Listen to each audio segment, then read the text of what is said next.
Енді кез келген ұлт, кез келген адам әлбетте мына бойында бір мақтану деген қасиет бар ғой, мақтанады да, мақтанады. Мен мықтымын дейді.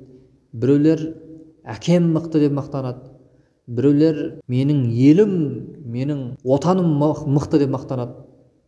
Немесе өзінің ауылынан, өзінің елінен сондай бір мықты бір әнші шықса, мықты бір спортшы шықса, мықты бір ғалым шықса, ол бізден шыққан деп мақтанады ғой. Мысалы, Геннадий Головкиннен мақтанады ғой, дұрыс па? Біреу Димашпен мақтанып жатыр, дұрыс па? Мақтанады ғой, енді мақтанады. Мақтауға тұрарлық адам болады, мақтауға тұрмайтын адам болады да.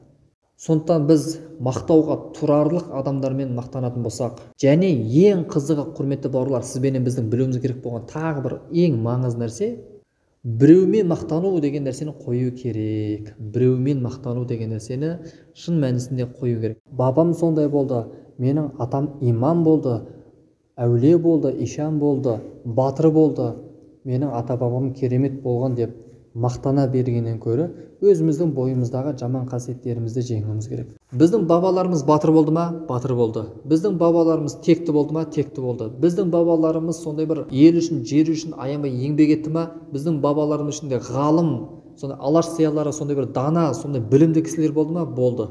Ал біздің қоғамда жемқорлар көп, арақкештер көп, қатын ұрғыштар көп, педофилдар көп, зинақорлар көп, парақорлар көп.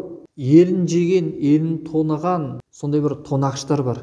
Құрметті бауырлар, дәл қазіргі кезде мысалы Қазақстан елімізге, жерімізге, қазақ халқына, қазақ ұлтымызға сондай бір қауіп төнуде, дұрыс па? Бұл мақтанатын жай емес. Қазақстан жерімізді әлемде болып жатқан неше түрлі жағдайлардан, мысалы, орыстар келіп жатыр. Бұл жердегі орыстың келуі деген үлкен тақырып. Бұл жерде біздің айтайық деген нәрсеміз, біріңді қазақ, бірің дос, көрмесең істің бәрі бос дейді. Адамзат баласына, адам баласына және өзінің туған бауырыңа, қандасыңа, қазақ ұлтыңа, мұсылман бауырының басына қиындық келген кезде, үй таппай, жалдайтын пәтер таппай, қаңғырып жүрген кезде, паналайтын баспана таба алмай жүрген кезде, осы мүмкіншілікті пайдаланып қалайын деп, азық-түліктің бағасын, квартиралардың бағасын қымбаттатып жатқан, ақшаны 2 еселеп, 10 еселеп, 3 еселеп қымбаттатып жатқан адамдардың жағдайлары дұрыс па? Жоқ. Қазақ Құдайдан қорықпағаннан қорық дейді. Құдайдан қорықпағаннан қорық дейді. Енді әлеуметтік желіде көптеген қоғам белсенділері айғайлап жатыр, біреулер балағаттық сөз айтып жатыр. Қазақтар, сендердің бұл істегендерің не деп, әкесіне, шешесіне неше түрлі боқтап жатыр да, ашуланғаннан да. Бірақ Құдайдан қорықпағаннан қорық дейді. Айтсаң да, айтпасаң да сөз ұқпайды олар. Осы уақытқа дейінгі имамдарымыз, ұстаздарымыз, діни қайраткерлер өзінің осы мойнындағы аманатын халыққа жеткізу керек екендігін біледі де, сөйтеді, құрметті халайық, құрметті қазақ халқы, Құдайдан қорқыңыздар, мұсылман бауырларыңызға жанашыр болыңыздар, көмектесіңіздер. Ана кезінде арыс жарылған кезде, анау Жамбыл облысында қоймалар жарылған кезде, субханалла, қараңыздаршы, сол кезде де мына таксистер бағаны қымбаттатқан еді. Азық-түліктің бағасын қымбаттатқан еді. Кезінде карантин кезде маскалардың бағасы, анау дәрілердің бағасы масқара шарықтап кеткен еді. Енді міне өзге көрші елден адамдар келіп жатқан кезде квартиралардың бағасы, азық-түліктің бағасы масқара қымбаттап жатыр. Тіпті ана баспанасы жоқ, анау ауылын тастап, үйін тастап, ата-анасынан жыраққа қалаға келіп, ілім алам деп, оқу оқимын деп келген студенттерді қуып шығарып жатыр да, мысалы. Кредитті сен төлеп бересің ба? Төлеп бермейсің ғой сен. Олай болса, бұл үй менікі, өзім білем, давай шық, давай кет деп. Біршқан кезде жаңағы ұлтқа деген махаббатының, өзінің мұсылман бауырына деген махаббатының аздығын көрсетіп жатыр. Сол өзге ұлттың тілінде сөйлеп, давай шық деп қояды да. Оның көз жасы, мұсылман бауырының көз жасы оған қызық емес болып тұр да. Ол қайда барып қонады, қайда барып жатады. Біз жоғарыда бабаларымызбен мақтанамыз деп айттық қой. Ал енді осы уақытқа дейін бабаларымызбен, Абай Құнанбаевпен, Шәкәріммен, Мыржақыппен, анау Абылайханмен, Қабанбаймен, Бөгенбаймен, Оспан Батырмен, қайсысымен, тіпті Әл-Фарабимен, көп қой алып тұлғалар. Бәрімен мақтанып келдік қой, дұрыс па? Нақты айтқан кезде жыртылып мақтанып келдік қой. Оның бәрі бекер. егерде сіз сол бабалардың бойында қасиеттерді бойыңызға дарытпасаңыз, 5 уақытта 5 намаз, біреуі қаза қалмасқа дейді. Намазың кәне? Құдайдан қорықпайсың. Өсек, өтірік, мақтаншақ, еріншек, бекер, мал шашпақ дейді. Осы 5 нәрседен қашық бол деген. Өсек, субханалла, қазақтың аңдаған өсекті, біреудің ақшасы, біреудің қатыны, біреудің тапқан ақшасы, ол қайда тұрады екен, ол не ішіп жеді екен, ол қайда қыдырып жүр екен, ойбай не істеді екен, кіммен араласады, кіммен араласпайды. Біреудің киген киімі, осыны аңдып әлеуметтік желі, инстаграмнан, тиктоктан, ютубтан біреудің анау журналистерге берген өсектерін тыңдап, әйтеу мен жақсымын да барлығы жаман. Осы жұрттың айтатын осы. Өздері жақсы, бірақ елдің барлығы жаман дейді да. Өздері пәк та, субханалла. Астанаға барсам өткен жолы, Астанада құрылыстар көп білесіздер, үйлер салынып жатыр. Сонда бір қаншама кісілермен отырып әңгімелестім, сонда ана құрылысқа, салынып жатқан құрылысқа күзетші болып жұмысқа кірген екен, үлкен ағамыз. Артынан жұмыстан қуып шығыпты. Неге десе, сол күзетші болып жұмысқа тұрған екен, сол жердегі жаңағы цементтарды, кірпіштерді, неше түрлі жаңағы құрылысқа керек болып жатқан, пайдаланып жатқан заттарды түндерде жұмысқа кірген кезде үйіне ұрлап алып кетеді екен қаншамасын. Бұрышқан кезде леви дейді ғой, леви деген сөз бар екен ғой. Ұрлайды да, жұмыста міндетті түрде заттарды ұрлап үйіне алып кетеді екен да. Сонда олардың айтатын сөзі, ой, біз ғана жеп жатырмыз ба, биліктің өзі жеп жатыр емес пе дейді екен да. Астағфир, билікті не істейсің, сен өзің үшін жауап бересің ғой. Мұғалімдер, анау балабақшадан бастап, мектепте де, тіпті акиматта да, тіпті кез келген жұмыс орындарында ақша жеу, пара алу, берулері көптен көп болып жатады. Естіп жүрміз жаңалықтарда да, өмірде де неше түрлі адамдардан. Бұның барлығы сұмдық қой, Алла сақтасын, сұмдық қой. Шіркін-ай, бабалармен мақтанамыз. Сол бабаларымыздың ішінде өткен ғасырларда осы қайсысын айтсақ та иманды, сондай бір рухты болған. Біздің қоғам қазіргі кезде шынымен де жаның ашып шындықты айтсаң жақтыртпайды. Оны құлақ қағыс қылып ескертсең, оны қыстырып жатқан ешкім жоқ та, субханалла. Мұхаммед Қали Мақатаев деген кісіні естіген боларсыздар. Яғни Мұқағали Мақатаев, ол кісінің шын есімі Мұхаммед Қали болған. Яғни Мұхаммед пайғамбардың аты, Қали, яғни Али пайғамбарымыздың күйеу баласының аты, 4-ші халифа, мұсылмандардың патшасы болған 4-ші пайғамбарымыздан кейінгі. 1-ші Абу Бакр болса, 2-ші Омар болатын болса, 3-ші Осман болатын болса, 4-ші Али деген болған пайғамбарымыз күйеу баласы. Мұхаммед Али Мақатаев. Мұқағали Мақатаев атамыздың мынандай бір керемет өлеңі бар екен. Субханалла, біз соны ескерсек. Бірігіңдер әлемнің мұсылманы дейді. Бірігіңдер әлемнің мұсылманы. Демек, мұсылмандардан бірлік кетіп қалды. Мұқағали Мақатаев атамыз былай деген екен. Қаймағы бұзылмаған қайран дінім, қаймағың быт-шыт болды қайдан бүгін, құбылаға бет алып қол қусырып, сәждеге жығылатын қайда күнім. Сатпаймын, сатқан емен дінімді мен, өлмейтін, өшпей тұғын күнім білем, таппайтын күнде тыным, түнде тыным, мұсылман Мұхаммедтің үмметімін.